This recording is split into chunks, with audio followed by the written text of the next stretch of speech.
नमस्कार दोस्तों, एक बार फिर से आप सभी का स्वागत है हिंदी साहित्य में।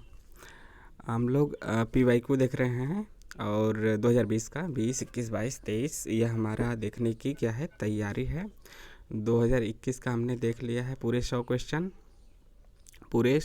21 का 2 पालियों में हुआ था, दोनों का हमने देख लिया। अब जाके पुराने वीडियो में देख सकते हैं। पुराने मतलब अभी लेटेस्ट ही 10, 12, 15 दिन के अंदर ही हुआ होगा, तो वीडियो वाले में जाएंगे तो आपको वहाँ मिल जाएगा।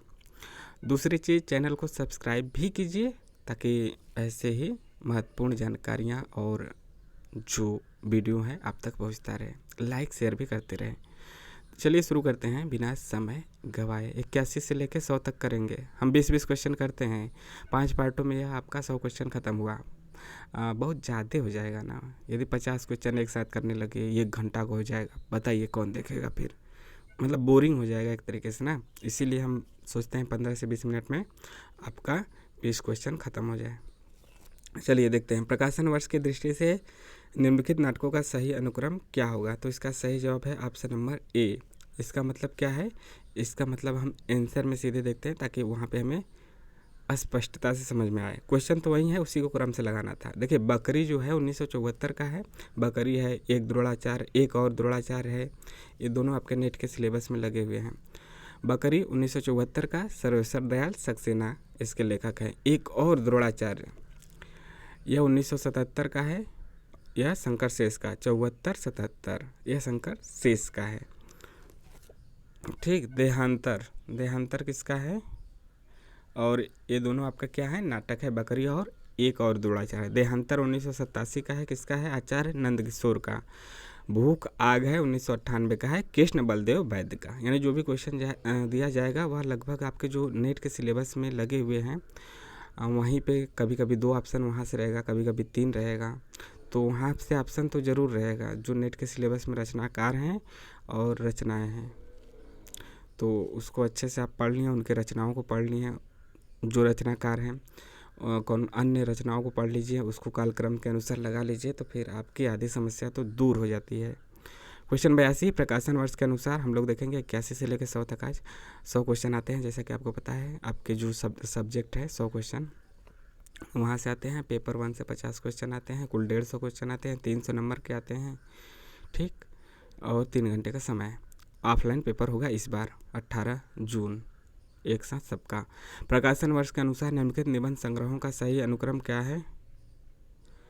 तो इसका सही जवाब क्या है, इसका सही जवाब आंसर में आपका देखते हैं। त्रिशंकु 1945 का है, अज्ञे का, रेती के फूल 1954 का, रामधारी सिंह दिनकर का, सीरीज की याद आई 1995 विद्यानिवास मिश्र का, आदि अंत और आरंभ 2001 का, निर्मल वर्मा का।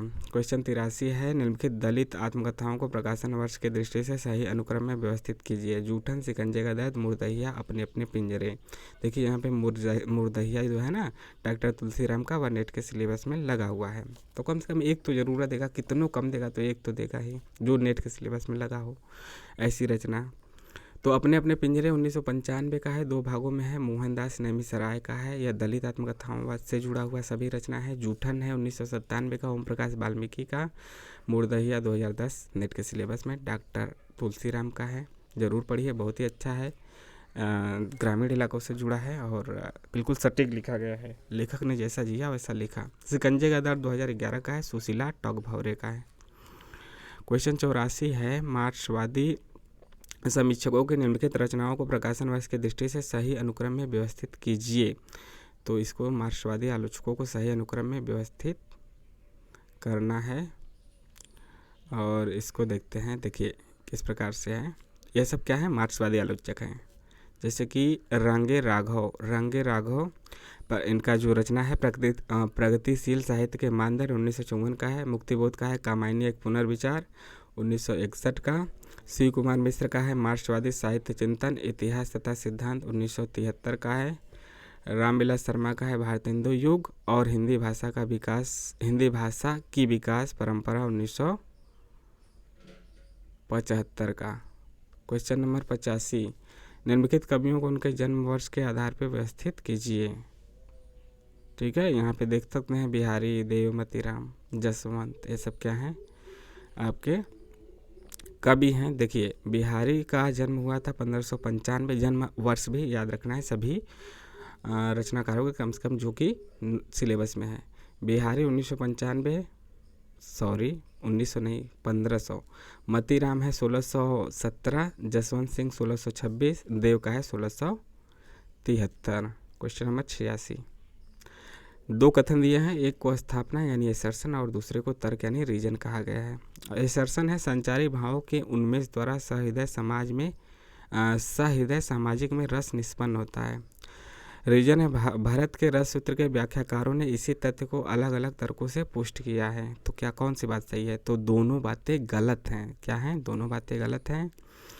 इसका देखिए आंसर क्या होगा।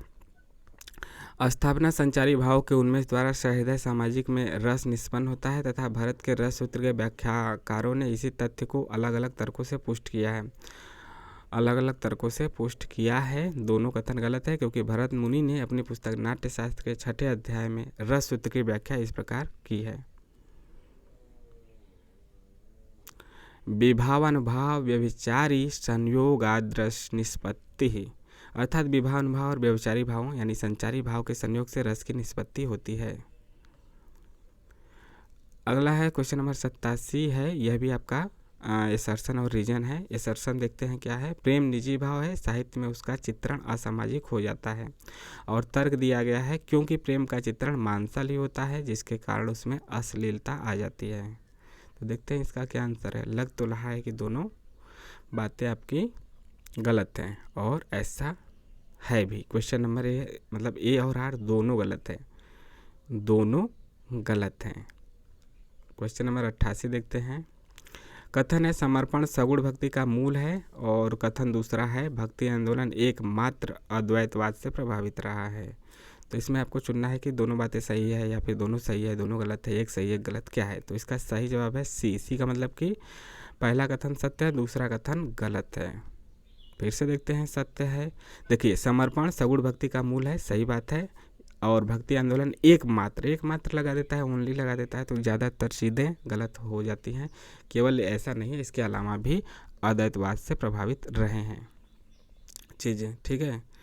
इसका विश्लेषण देखना भी जरूरी है। देखिए भक्ति आंदोलन एकमात्र अद्वैतवाद से ही प्रभावित नहीं रहा है बल्कि भक्ति आंदोलन और कई वादों से प्रभावित रहा है, जैसे इस्लाम का एकेश्वरवाद, शंकराचार्य का अद्वैतवाद, रामानुजाचार्य का विशिष्ट द्वैतवाद या विशिष्टाद्वैतवाद, वल्लभाचार्य का शुद्धाद्वैतवाद, मतलब कई वादों से प्रभावित रहा है। क्वेश्चन नंबर 89 आपका फिर से कारण और तर्क है। शास्त्रीय विधानों में एक मतलब यह आपका एसर्शन है। एसर्शन अभिकथन और कारण। शास्त्रीय विधानों में लोकात्मकता का स्पष्ट झुकाव है क्योंकि तर्क है, रीजन है, इसलिए अभिनय के धर्मीगत स्वभाव के अनुकूल लोकधर्मी और नाट्यधर्मी भेदों का शास्त्रीय विधान हुआ है। तो क्या है इसमें ऑप्शन नंबर ए यानी कि दोनों बातें सही हैं, दोनों बातें सही हैं, ठीक है, दोनों बातें सही है। क्वेश्चन नंबर 89 यहाँ पे हो गया। देखिए फिर आपका क्वेश्चन 89, अच्छा इधर नीचे ही है, 89 के बाद 90 देखिए क्या है। यह भी आपका कथन और दो कथन दिया गया है, उसमें से आपको बताना है कौन दोनों कथन सही, दोनों गलत, एक सही एक गलत। देखिए कथन एक है दलित लेखन स्थापित सांस्कृतिक व्यवस्था का विरोध कर सामाजिक समता का प्रस्ताव करता है। और दूसरा बात है दलित लेखन राम मनोहर लोहिया के समाजवादी वैचारिक दर्शन से प्रभावित है। तो देखते हैं, एक तो गलत एक तो सही होना चाहिए। तो यहाँ पे क्या है, इसका सही जवाब है सी, सही बात है। पहली बात जो है वह सत्य है और दूसरी बात राम मनोहर लोहिया वाली गलत है, ठीक है। यहाँ पे विश्लेषण भी देख सकते हैं। देखिए दलित लेखन स्थापित सांस्कृतिक व्यवस्था का विरोध कर सामाजिक समता का प्रस्ताव करता है, सही बात है, लेकिन दूसरी बात गलत है कि राम मनोहर लोहिया के सामाजिक वैचारिक दर्शन से प्रभावित है, ऐसा बात नहीं है। क्योंकि दलित साहित्य से तात्पर्य दलित जीवन और उसकी समस्याओं को केंद्र में रखकर हुए लेखन से है। दलितों को हिंदू समाज व्यवस्था में सबसे निचले पायदान पे होने के कारण न्याय, शिक्षा, समानता तथा स्वतंत्रता आदि मौलिक अधिकारों से भी वंचित रखा गया है। देखिए आपका अब गद्यांश आ गया, ध्यान से पढ़िए और प्रश्नों के उत्तर दीजिए।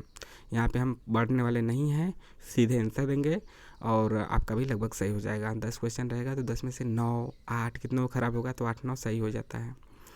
तो इसको आप अच्छे से पढ़ेंगे ना, आप पढ़ लीजिए, हम धीरे धीरे ऊपर कर रहे हैं।